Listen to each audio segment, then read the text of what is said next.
Stocks run out fast, so grab yours while it's still available. Hey guys, just a quick update. I've been struggling with fashion for months. Red spots, bumps, supers, patches. It's not perfect. I love you really. Kung ako nakaya mo na sa mga medalyo sa SSS na yan. Spots on either now. Pwede ka? I've been applying Papila yun, mama. Oo. Sa ibang araw. Kamalak ko lang. Hindi kasi ano yun eh. Annual confirmation baka mahulog. Kaya nga tanggap sabi mo. So if you're like, May confirmation sa cellphone mo, wala ka pa rin natanggap. Hindi yun. Yung ano, yung pension yung sa SSS. Kailangan sila ng daddy. From daddy, tumatanggap siya sa daddy. Birth month ng daddy, April, ano siya. Tama lang siya pagkatid mo na dito. stocks run out Wala fast, na. May na lang. still available. Merkulis ng hapon na makarating. I've been struggling with Kaya fashion nga. for months. Red spots, Hindi kasi ang kanilang pension na 13 month pay lalabas ng 4 baka mahulog. So dapat before 4. Ewan ko din naman. Siguro naman. Pagka hindi niya natanggap ng...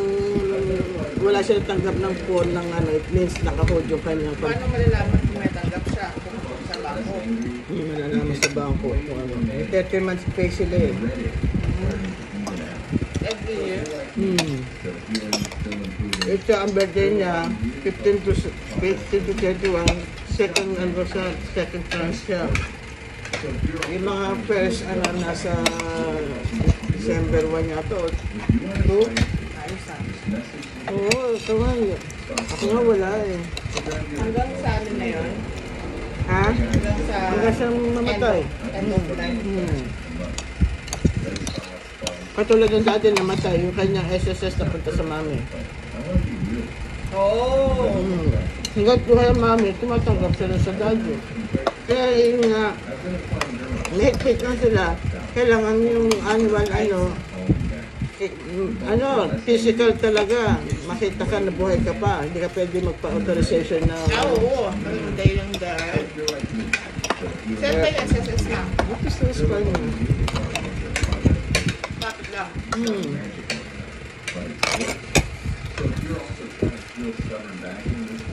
Wala ka naman gagawin kasi kung 30 pa nag-aalis. Walang deadline doon na kahit oras ka mag-check-in kasi. Hindi, ang oras na si mama, pwede ko sa mama siya. Hindi, paliligaw ko muna siya dito. Pagkatapos, red spots, bumps, supers, and patches. It's not perfect. kasi nga ako, bala ko lang magpahinga sa morning. Pagkain ko Sige, samahan ko na muna saka si sa mama. bangko. Si mama Dali. Para magpera ko na. Kung naman papirmahan ko kay BDO ha, saka ko na lang ano. Kasi sabi ko i-roll over na niya yung ano. Nag-withdraw ko noon. 40. Di ba kung nga may papirma, kunin mo na ako ng mga ito. Para kahit mapirma ko, papadala ko lang kayo. Hindi na ako magbibihis pa. Kaya naman ako nung pupunta na hindi nakaayos ko. Ang conscious mo naman.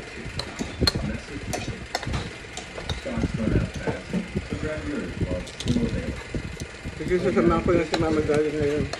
Pagkatlutin ko, ayun, daming tao din Papapalinis niya. daw siya. Oo Religo na. na siya eh. Nakita ko pala siya naliligo. Sige na, sa Wednesday na lang.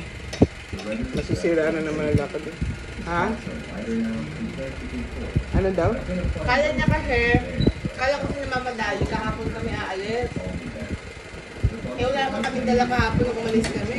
Ngayon pa lang. Hindi parang dry run yung kahapon. Mamaya talaga. Mamaya ko siya darating. Hindi nag-angkas din siya pa uwi. Kasi kala niya, 7:30 kami dumating halos. Ako alam kung may na-miss ka. 6:30 pala siya, hindi nga namin alam. Kasi Mama Dali kala niya ngayon. Kala niya, Buti maaga pa ako, kahapon kami aalis. Eh, Buti. ang dami kasi namin pinagkwento ni Mama Dal. Siyempre, nalito na yun siguro. Dahil sa gabi na nga, wala yung ano mo na. Mainom na rin yan, kapag sa tulog. Hindi siya nasira ang tulog niya.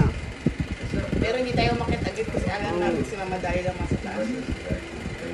Kung hindi ako nagdala ng gamot, hindi ko paano yung masyado ng gabi din. Hindi ako na rin patutulog si Kay. Hindi ko na pauwiin yun. Eh, sabi niya, Nina, alis na po ako, maaga pa. Wala, di pa, sabi ko na, nandiyan si ate mo. Pero hindi ko na dito nga patatana kasi tatawa si Sabi niya, Kay. nagdaan nga daw tayo dun eh.